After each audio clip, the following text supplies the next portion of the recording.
Olá pessoal, prazer em encontrá-los aí. Vamos retomar aqui o estudo do direito obrigacional e para a gente poder organizar um pouco as ideias, vem aqui para o quadro comigo, vamos relembrar algumas coisas, né?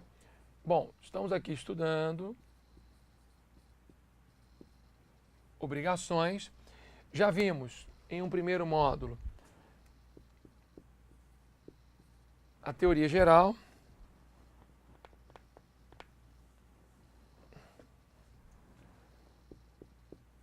Teoria geral das obrigações. Depois, teoria do adimplemento. Depois, teoria do inadimplemento. E vamos começar nesse encontro de hoje a trabalhar as modalidades obrigacionais. E por que é importante que nós façamos isso nessa ordem? É importante porque primeiro você tem que conhecer a estrutura de uma obrigação. Quem são os sujeitos, objeto, tudo isso. Depois, você tem que saber as formas de pagamento, saber como as obrigações elas são cumpridas, como elas são adimplidas. Depois, todos os reflexos e efeitos do seu inadimplemento, que é muito importante também. Todos os reflexos, todos os efeitos do inadimplemento. E aí vocês já podem agora, nós vamos fazer isso juntos, né? Nós já podemos aplicar tudo isso que nós vimos nos 3 primeiros módulos em cada uma das modalidades obrigacionais. Isso é super importante, beleza? E é o que nós vamos fazer. Vamos pegar todos os elementos do estudo do adimplemento, do inadimplemento, e aí nós vamos do adimplemento, do inadimplemento, e aí nós vamos cair dentro e aplicar todos esses elementos em cada uma das modalidades obrigacionais. Tá bom? Vamos lá, pessoal, vamos cair dentro. Então, primeira modalidade obrigacional que nós vamos estudar, vou colocar aqui, ó, é a obrigação de dar. E vocês vão ver que na obrigação de dar, no estudo da obrigação de dar, meus amigos, é importantíssimo, porque você consegue resolver uma série de contratos em espécie com a análise da obrigação de dar, beleza? Então vamos lá, pessoal, vamos começar. Eu vou mostrando isso para vocês no decorrer das nossas aulas. Bom, você sabe que a obrigação de dar, ela pode ser uma obrigação de dar coisa incerta ou dar coisa certa. Beleza, né? Coisa incerta ou certa. Bom, a obrigação de dar coisa incerta, a coisa incerta, é aquela que tem apenas quantidade e gênero, enquanto a coisa certa é aquela que nós temos quantidade, gênero e qualidade. Quantidade, gênero e qualidade. Por exemplo, eu tenho que te entregar um carro. Entregar um carro é uma obrigação de dar coisa certa ou incerta? Claro, é uma obrigação de dar coisa incerta. Eu tenho a quantidade 1, eu tenho o gênero carro, mas de que carro nós estamos falando? Quando eu digo, eu tenho que te entregar um carro Gol, placa tal, ano tal, chassi tal, cor tal, opa, aí eu já tenho quantidade, gênero e qualidade, porque eu estou dizendo para vocês qual carro eu estou falando, de qual carro eu me refiro. Eu tenho que te entregar 200 quilos de café. Tudo bem, mas isso é uma obrigação de dar coisa certa ou incerta? É uma coisa incerta. Eu tenho quantidade 200 quilos, eu tenho gênero 200 quilos, eu tenho gênero café, e aí? Gênero café, mas a qualidade, que café nós estamos falando? Ah, é o café flor do amanhã. Opa, aí eu já tenho uma qualidade, é uma obrigação de dar coisa certa. Bom, vamos começar, galera, trabalhando com a obrigação de dar coisa certa. Tranquilo? Vamos começar trabalhando a obrigação de dar coisa certa. Vamos lá. Obrigação de dar coisa certa, quando cai na sua prova, vai por mim, garanto a vocês, vocês conseguem responder qualquer questão se fizerem para o seu examinador quatro perguntinhas. Se fizerem para o seu examinador, 4 perguntinhas. Ponto. Primeira pergunta que você tem que fazer é a seguinte. Olha, quem é o devedor dessa obrigação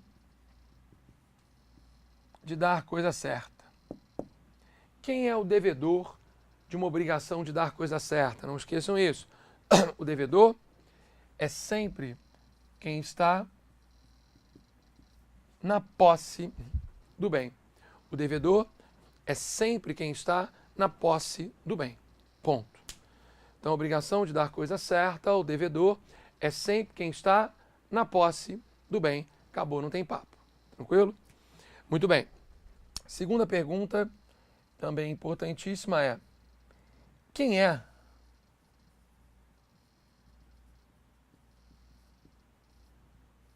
o proprietário do bem?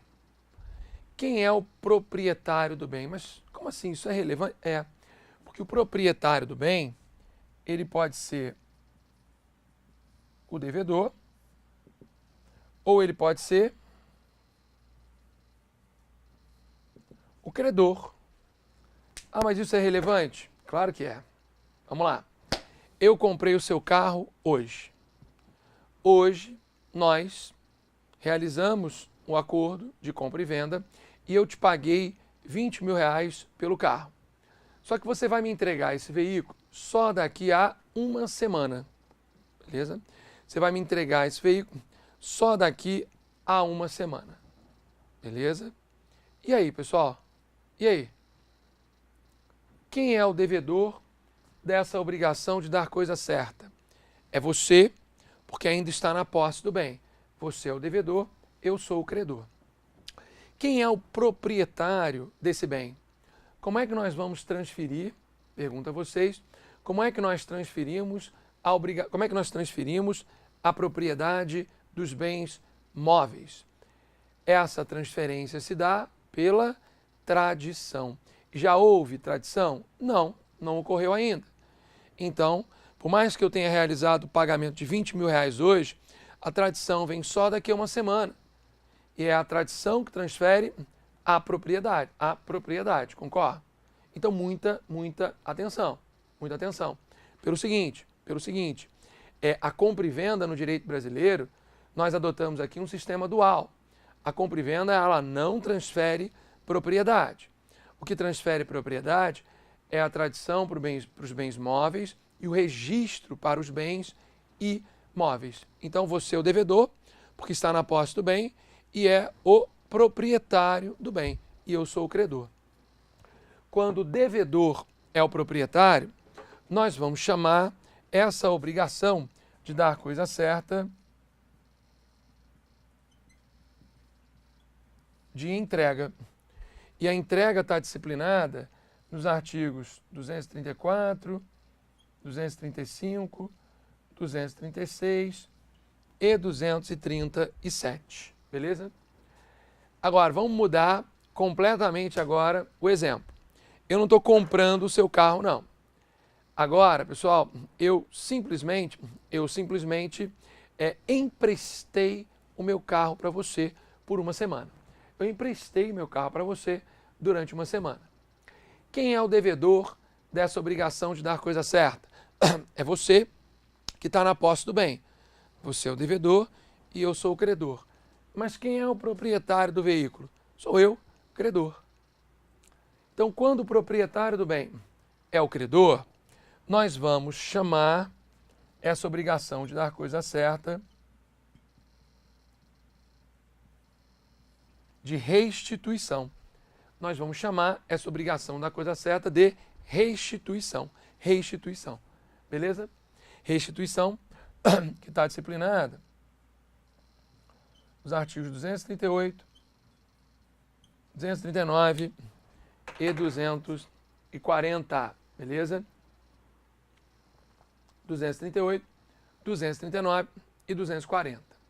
Galera, quando eu falo de obrigação de dar coisa certa, primeira coisa que deve vir à sua cabeça, você está falando de uma entrega ou de uma restituição?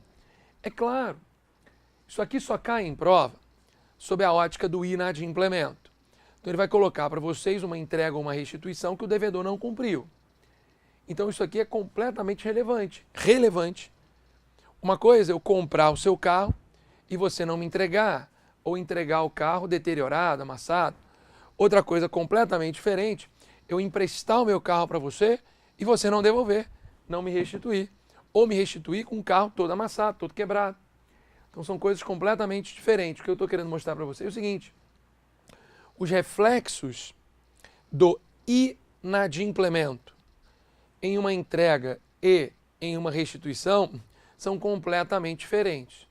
Os reflexos de uma entrega ou de uma restituição, eles são completamente diferentes. Beleza, pessoal? Tranquilo? São completamente diferentes. Isso é super importante. Tá? A entrega é exatamente o que acontece numa compra e venda. Então pega lá o primeiro artigo da compra e venda, salvo engano, o artigo 481, primeiro artigo da compra e venda, 481, pega lá esse dispositivo e já faz a remissão a todos esses 4 artigos aqui. Porque qual é o objeto de uma compra e venda? É uma obrigação de dar coisa certa, denominada de entrega. Aliás, não vamos esquecer, eu dizia no início do bloco que o estudo das modalidades obrigacionais ajudaria muito no estudo dos contratos em espécie, porque o objeto dos contratos em espécie é sempre uma modalidade obrigacional. Então, se você conhece bem as modalidades obrigacionais, você vai matar com mais facilidade questões referentes aos contratos em espécie. Tudo bem, gente? Tranquilo? Isso é super importante, super importante. Tá bom? Beleza? Ótimo. Já a restituição é o que nós encontramos, por exemplo, no contrato de empréstimo, no contrato de locação, no contrato de depósito, empréstimo, locação, depósito, tudo isso. Então, galera, na verdade, o que nós temos aqui é em 3 contratos diferentes que têm o mesmo objeto. Qual o objeto do empréstimo, da locação e do depósito? Uma restituição. A grande característica desses 3 contratos aqui é que o credor é o proprietário da coisa que o devedor tem que restituir. É isso. Aqui é a mesma coisa. Ora, o objeto de uma compra e venda é a entrega. Qual é a grande característica de uma compra e venda? A grande característica que define completamente todos os parâmetros desse contrato é que o proprietário do bem é o devedor. Então é claro que é completamente diferente a gente falar de compra e venda e desses 3 aqui, porque o proprietário do bem, aqui é o credor, aqui é o devedor. Então a dinâmica dos contratos é uma dinâmica completamente diferente. Poderia colocar aqui também na entrega a doação, mesmíssima coisa, doação. A doação também envolve uma obrigação de dar coisa certa, em que o devedor, o doador, ele é o proprietário. Então, compra e venda e doação, você aplica esses artigos aqui. Empréstimo, locação e depósito, você aplica esses aqui. E outros tantos, vamos embora. Lembrando que quando eu falo de empréstimo, tanto para o empréstimo de bem fungível, que é o mútuo, quanto para o empréstimo de bens infungíveis, que é o comodato. Mesma coisa. Beleza? Mesma coisa. Tá bom, gente? Beleza? Então é mais ou menos isso que a gente tem, tá? Empréstimo, locação, depósito, compra e venda, doação. Mas vamos seguir. Eu disse para vocês que eram quatro perguntas para você resolver qualquer questão envolvendo obrigação de dar coisa certa. Bom, como nós temos que analisar isso aqui sempre na ótica, sempre na dinâmica do inadimplemento, A terceira pergunta é, olha, ocorreu a perda da coisa? Eu comprei seu carro, emprestei o meu, e aí você não me devolve, ou devolve com ele danificado. Ocorreu a perda da coisa? Porque isso aqui cai conjugado com inadimplemento. E mais, se ocorreu a perda da coisa, a perda foi total ou foi parcial? Lembrando que perda total a gente chama de perecimento. Perda parcial a gente chama de deterioração, beleza? Perda total, perecimento, perda parcial, deterioração. Tranquilo? Perda parcial e total. E a quarta pergunta, que para as obrigações de dar coisa certa, super importante, a quarta pergunta é, olha, e essa perda foi com culpa do devedor? Essa perda, ela foi uma perda com culpa do devedor ou não? Pode ter sido uma perda sem culpa ou uma perda com culpa. Claro, nós estamos em uma relação civil, eu não estou discutindo aqui as hipóteses em que nós temos uma responsabilidade civil contratual em que se aplica a teoria do risco. Via de regra, nas obrigações de dar coisa certa, esses dispositivos, eles utilizam o elemento culpa, tranquilo? Então é importante, galera, nós percebermos que aqui nessa perspectiva, a culpa do devedor ela é super relevante para os efeitos, para os reflexos daquele inadimplemento. Tá? Então são quatro perguntas que você deve fazer sempre. As mais importantes são essas aqui, tá? Você tem que definir isso aqui logo no início da sua leitura. E é muito importante, gente, às vezes cai na sua prova uma questão sobre locação que você vai matar com esses 3 artigos aqui. Às vezes a questão de compra e venda você mata porque sabe modalidade obrigacional. Então você tem 7 artigos que vão te ajudar em pelo menos 6, 7 contratos. Então olha só, foco total aqui, beleza? Foco total aqui.